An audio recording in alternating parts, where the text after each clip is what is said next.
Hi out there in the YouTube world, it's me, the Puzzle Master, and Tristan, and in this video we're going to be going over some of the principles of Hollow Earth in religious contexts, because a lot of people out there seem to think that it is only rooted in like fictional stories and like far-off fanciful things, but like we have like the right of religion where like you're allowed to practice like whatever religion you want. And a lot of people I don't think, understand the religious applications to Hollow Earth or like an inner world, whether that just be like under the continents, like be them kind of more in like underground bases, which some people might be more familiar with that term, kind of like the government contingency plan, how they have underground bunkers. You can have whole cities under the ground, but there's different types of underground cities, and some of the religious context that we're going to get to will mention that. I'll also provide a link to what Tristan is going to read, and if you have any feedback or comments, just let us know below, and I'm going to be doing another video after this as well, that's just giving a little more of my own opinions and feelings of some of this stuff, and yeah, please like and share, and... Well, thank you, Billy. So, this is The Hollow Earth, Chapter 7.2, Agartha, the Subterranean World, by Dr. R. W. Bernard, B.A., M.A., Ph.D. The word Agartha is of Buddhist origin. It refers to the subterranean world or empire in whose existence all true Buddhists fervently believe. They also believe that this subterranean world has millions of inhabitants and many cities, all under the supreme domination of the subterranean world capital, Shambhala, where dwells the supreme ruler of this empire, known in the Orient as the King of the World. It is believed that he gave his orders to the Dalai Lama of Tibet, who is his terrestrial representative, his messages being transmitted through certain secret tunnels connecting the subterranean world with Tibet. Similar mysterious tunnels honeycomb Brazil. Brazil in the west and Tibet in the east seem to be the two parts of the earth where contact between the subterranean world and the surface world may be most easily achieved, due to the existence of these tunnels. The famous Russian artist, philosopher, and explorer Nicholas Roerich, who traveled extensively in the Far East, claimed that Lhasa, capital of Tibet, was connected by a tunnel with Shambhala, capital of the subterranean empire of Agartha. The entrance of this tunnel was guarded by lamas who were sworn to keep its actual whereabouts a secret from outsiders, by order of the Dalai Lama. A similar tunnel was believed to connect the secret chambers at the base of the Pyramid of Giza with the subterranean world, by which the pharaohs established contact with the gods or supermen of the underworld. The various gigantic statues of early Egyptian gods and kings, as those of Buddha found throughout the Orient, represent subterranean supermen who came to the surface to help the human race. They are generally represented as sexless. They were emissaries of Agartha, the subterranean paradise which it is the goal of all true Buddhists to reach. Buddhist traditions state that Agartha was first colonized many thousands of years ago when a holy man led a tribe which disappeared underground. The gypsies are supposed to come from Agartha, which explains their restlessness on the Earth's surface and their continual travels to regain their lost home. This reminds one of Noah, who is really an Atlantean, who saved a worthy group prior to the coming of the flood that submerged Atlantis. It is believed that he brought his group to the high plateau of Brazil, where they settled in subterranean cities, connected with the surface by tunnels, in order to escape from poisoning by the radioactive fallout produced by the nuclear war the Atlanteans fought, which brought on the flood that submerged their continent. The subterranean civilization of Agartha is believed to represent a continuation of Atlantean civilization, which, having learned the lesson of the futility of war, remained in a state of peace ever since, making stupendous scientific progress uninterrupted by the setbacks of recurrent wars, as our surface civilization has been. Their civilization is many thousands of years old. Atlantis sank about 11,500 years ago, while ours is very young, only a few centuries old. subterranean scientists are able to wield forces of nature we know nothing about, as demonstrated by their flying saucers, which are operated by a new, unknown source of energy, more subtle than atomic energy. Ossendowski claims that the Empire of Agartha consists of a network of subterranean cities connected with each other by tunnels through which vehicles pass at tremendous speed, both under land and under the ocean. These people live under the benign reign of a government headed by the King of the World. They represent descendants of the lost continents of Lemuria and Atlantis, as well as the original perfect race of Hyperboreans, the race of gods. During various epochs in history, the Agarthan supermen, or gods, came to the surface to teach the human race and save it from wars, catastrophes, and destruction. The coming of the flying saucers soon after the first atomic explosion in Hiroshima represents another such visitation, but this time the gods themselves did not appear among men, but they sent their emissaries. The Indian epic, Ramayana, describes Rama as such an emissary from Agartha coming on an aerial vehicle, which was probably a flying saucer. A Chinese tradition speaks of divine teachers coming on aerial vehicles. Similarly, the founder of the Inca dynasty, Manco Capac, came the same way. One of the greatest Agarthan teachers in America was Quetzalcoatl, the great prophet of the Mayas and Aztecs and of the Indians of the Americas in general, both South and North America. That he was a stranger among them, coming from a different race, Atlantean, is indicated by his being fair while they were dark, his being tall while they were short, his being bearded while they were beardless. He was reverenced as a savior by the Indians of Mexico, Yucatan, and Guatemala long before the coming of the white man. The Aztecs called him God of Abundance and the Morning Star. His name, Quetzalcoatl, means feathered serpent, meaning a teacher of wisdom, symbolized by the serpent who flies. He was given this name because he came on an aerial vehicle, which appears to have been a flying saucer.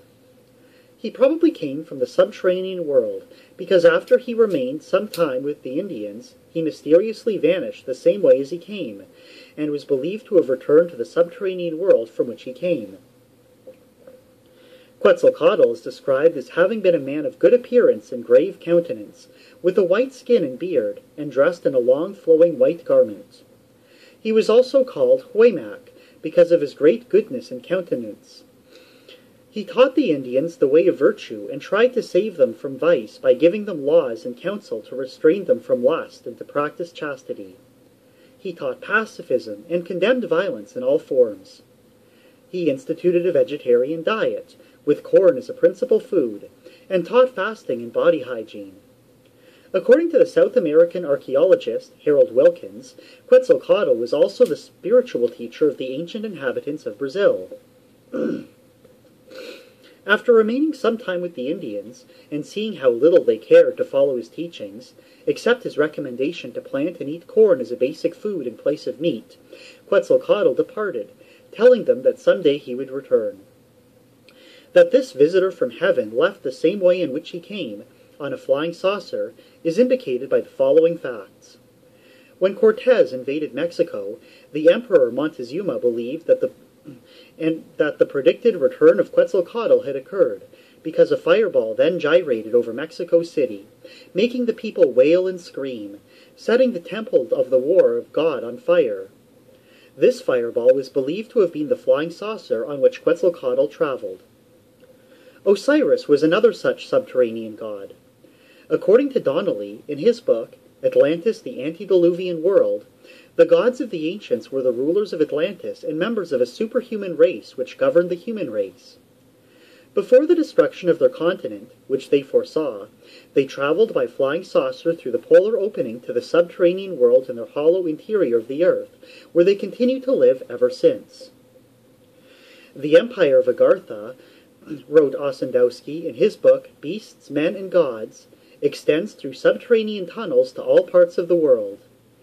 In his book, he speaks of a vast network of tunnels constructed by a prehistoric race of remotest antiquity, which passed under both oceans and continents, through which swift-moving vehicles traveled. The empire of which Ossendowski speaks, and concerning which he learned about from lamas in the Far East, during his travels in Mongolia, obviously consists of subterranean cities inside the Earth's crust, which should be differentiating from those existing in its hollow center.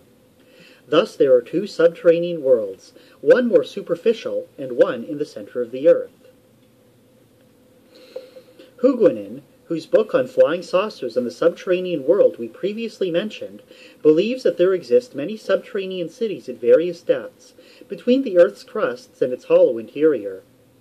Concerning the inhabitants of these subterranean cities, he writes, "This other humanity has reached an elevated grade of civilization, economic and social organization, and cultural and scientific progress, in comparison with the humanity which lives on the Earth's surface are a race of barbarians." In his book, Huguenin shows a diagram of the Earth's interior, showing various subterranean cities at various depths, connected with each other by tunnels. He describes these cities as existing in immense cavities in the Earth. The city of Shambhala, the capital of the subterranean empire, he portrays as existing at the center of the Earth, in its hollow interior, rather than inside its solid crust. Ossendowski writes, "All the subterranean caverns of America are inhabited by an ancient people who disappeared from the world. These people and the subterranean regions where they dwell are under the supreme authority of the King of the world. Both the Atlantic and Pacific Oceans were once the home of vast continents which later became submerged, and their inhabitants found refuge in the subterranean world. The profounder caverns are illuminated by a resplendent light which permits the growing of cereals and other vegetables, and gives the inhabitants a long lifespan, free from disease. In this world exists a large population and many tribes." In his book, The Coming Race, Bulwer Lytton describes a subterranean civilization far in advance of our own, which existed in a large cavity of the earth, connected with the surface by a tunnel. This immense cavity was illuminated by a strange light, which did not require lamps to produce it, but appeared to result from an electrification of the atmosphere. This light supported plant life and enabled the subterranean people to grow their foods. The inhabitants of the utopia, described by Lytton, were vegetarians. They had certain apparatuses by which, instead of walking, they flew. They were free from disease and had a perfect social organization, so that each received what he needed, without exploitation of one by another. It is claimed that the Earth's crust is honeycombed by a network of tunnels passing under the ocean from continent to continent, and leading to subterranean cities in large cavities in the Earth. These tunnels are especially abundant in South America, especially under Brazil, which was the chief center of Atlantean colonization, and we may believe that they were constructed by the Atlanteans. Most famous of these tunnels is the roadway of the Incas, which stretches for several hundred miles south of Lima, Peru, and passes under Cusco, Tiahuanaco, and the Three Peaks, proceeding to the Atacambo Desert. Another branch opens in Arica, Chile, visited by Madame Blavatsky. It is claimed that the Incas used these tunnels to escape from the Spanish conquerors and the Inquisition, when entire armies entered them, carrying with them their gold and treasures on the back of llamas, which they did when the Spanish conquerors first came. Their mysterious disappearance at this time, leaving only the race of Quechua Indians behind, is also explained by their entering these tunnels. It is claimed that when Atahualpa, the last of the Inca kings, who was brutally murdered by Pizarro, the gold that was being carried to his ransom on a train of 11,000 pack llamas found refuge in these tunnels. It is claimed that these tunnels had a form of artificial lighting and were built by the race that had constructed Tiahuanaco long before the first Inca appeared in Peru. Since the Incas who entered these tunnels to escape from the Spaniards were never seen since and disappeared from the Earth's surface, it is probable that they continue to live in illuminated subterranean cities to which these tunnels led. These mysterious tunnels, an enigma to archaeologists, exist in greater numbers under Brazil, where they open on the surface in various places. The most famous in the Roncador Mountains of northeast Mato Grosso, to where Colonel Fawcett was heading when last seen. It is claimed that the Atlantean city for which he searched was not the ruins of a dead city on the surface, but a subterranean city with still living Atlanteans as its inhabitants, and that he and his son Jack reached this city and are still living therein. This is the belief of Professor de Souza, Commander Strauss, and O.C. Huguenin, whom we have mentioned before. The Roncador Tunnel opening is guarded by fierce Chavanantes Indians, who kill anyone who dares enter uninvited and who might molest the subterranean dwellers whom they respect and reverence. The Mercigo Indians also guard these secret tunnel openings leading to subterranean cities in the Roncador mountain region of Mato Grosso. We quote a letter to the author from an American named Carl Hooney, who lived many years in Mato Grosso and made a special study of this subject. The entrance to the caverns is guarded by Mercigo Indians, who are a dark-skinned, undersized race of great physical strength. Their sense of smell is more developed than that of the best bloodhounds. Even if they approve of you and let you enter the caverns, I am afraid that you will be lost to the present world, because they guard the secret very carefully and may not let those who enter leave. This may have happened to Colonel Fawcett and his son Jack, who are believed to have entered a tunnel leading to a subterranean city in the Roncador Mountains, never to return. The Mercigo Indians live in caverns and go out at night into the surrounding jungles, but they have no contact with the subterranean dwellers below, inhabiting a subterranean city in which they form a self-contained community and have a considerable population. It is believed that the subterranean cities they inhabit were first constructed by the Atlanteans. One thing is certain, that no radioactive fallout can reach them.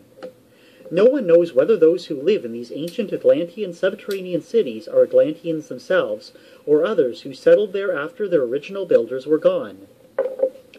The name of the mountain range where these Atlantean subterranean cities exist is Roncador in northeast Mato Grosso.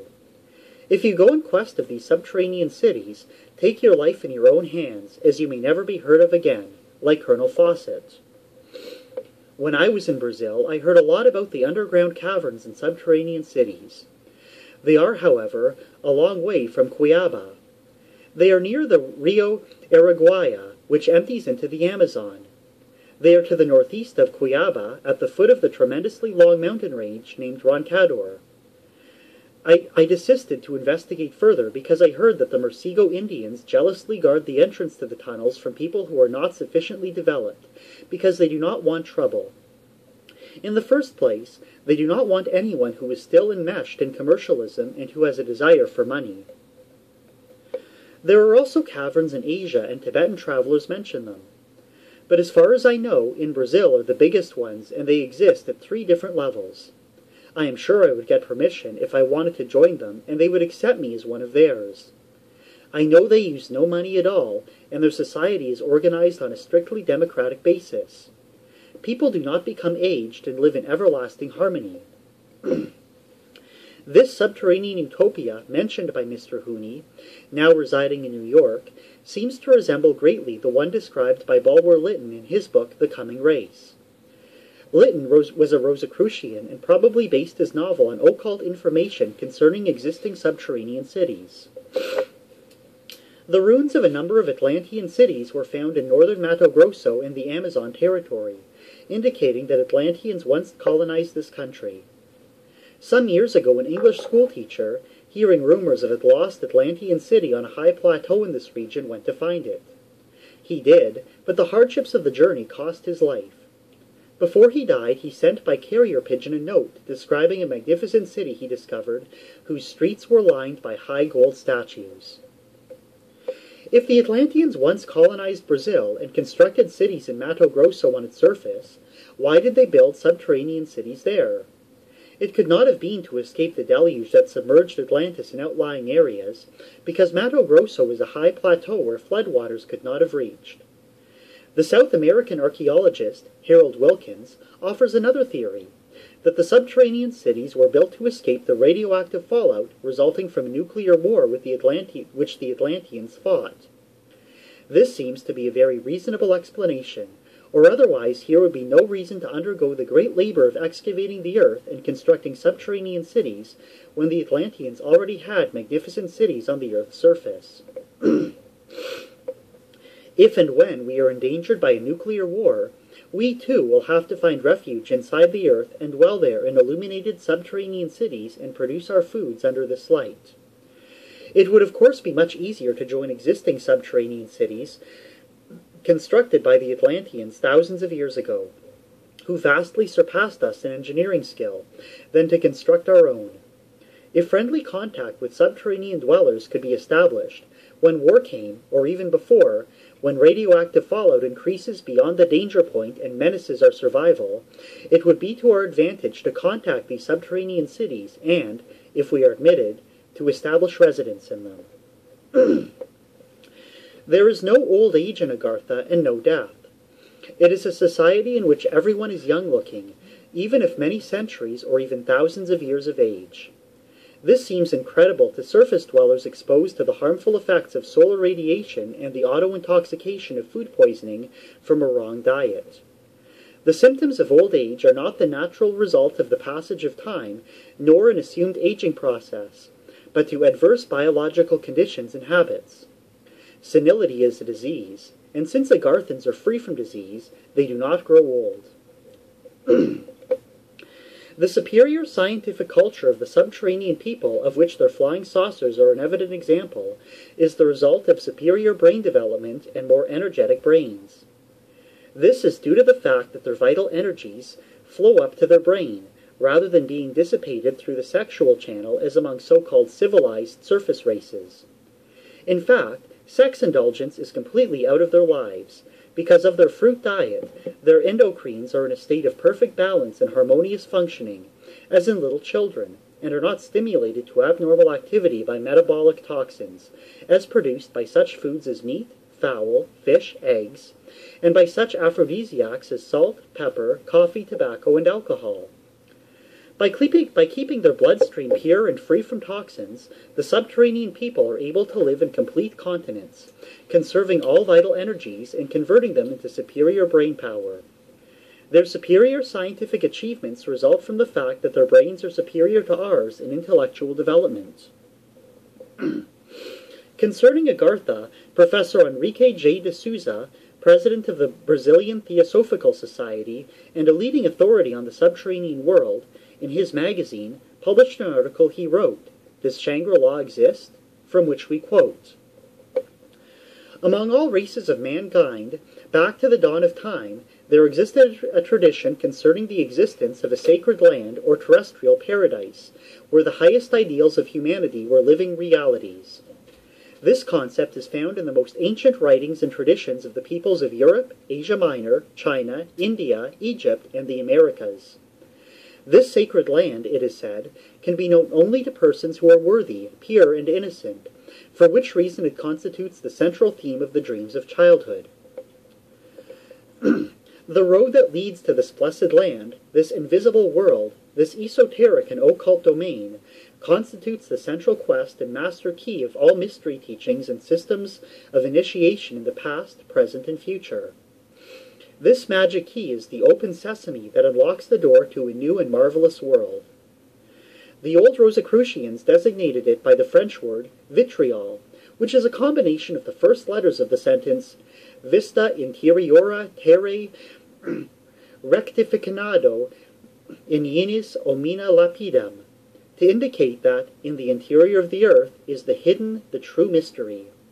The path that leads to this hidden world is the way of initiation.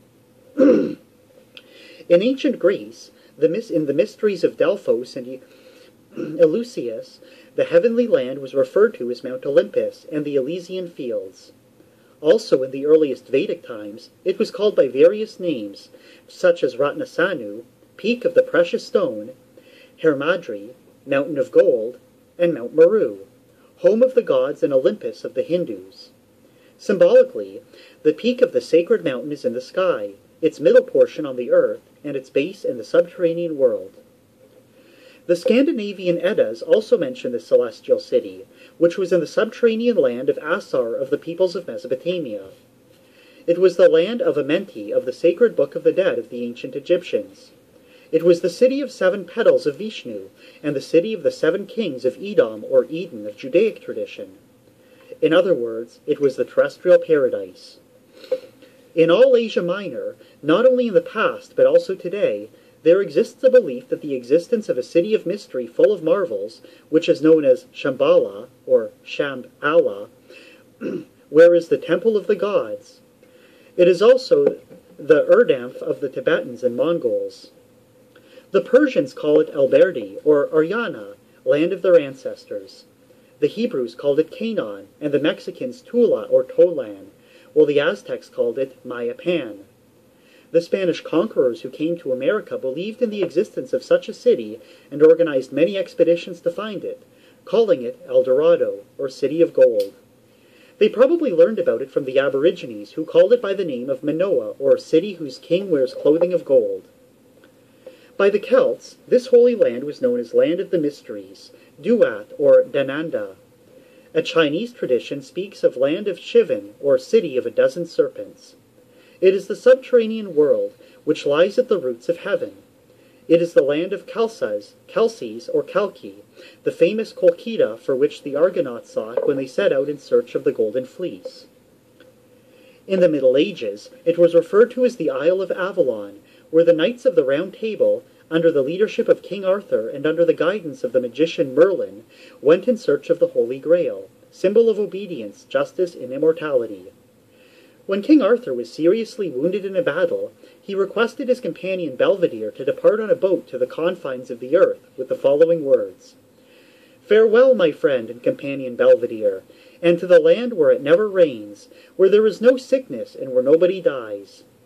This is the land of immortality, or Agartha, the subterranean world.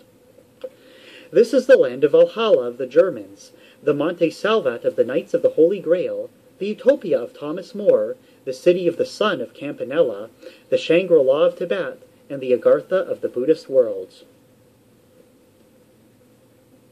And that was the Hollow Earth.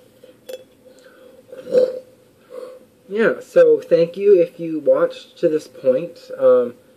It's about almost half an hour, but instead of, watching some like brainwashing propaganda TV, if you took the time to watch this, it's strung together so many different contexts of different religious sources, as well as like different myths and legends all over the world that pretty much paint the same picture of our ancient history.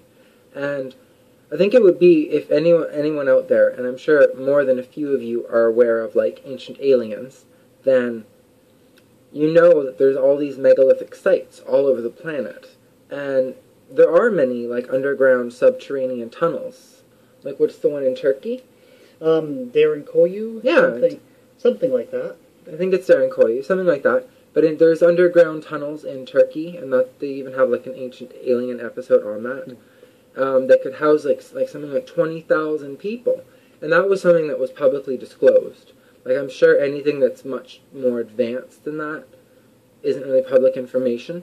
But like in Darren Koyu, or the underground city in Turkey, they even had horses and stuff that were like, and they had like little teeny pipes, like just like that diameter, drilled through like 2 or 3 kilometers of stone, just to allow airflow, so that there's ventilation, and like even with like waterways and stuff. So yeah, please like this and share if you've watched to this point. Really, really appreciate it. And yeah, towards all that like that inner earth stuff, another thing that I would like to point out here, because anyone that knows my channel knows I'm very into like astrology, and your inner self matters quite a bit too, and it's kind of connected to everything else. Like, a lot of people, when they become drawn to this inner world, or like to Buddha, that's really because I think that their inner self is starting to, like, if you think of it in like types of like wave frequencies, it's because you're becoming like the frequency, so you're drawn towards it. Like, anything you'd like to add? Well, there's just to say hi. Hi, everybody. There's a lot of information out there on all this, so thank you for listening, and please subscribe. Yeah. See you next time.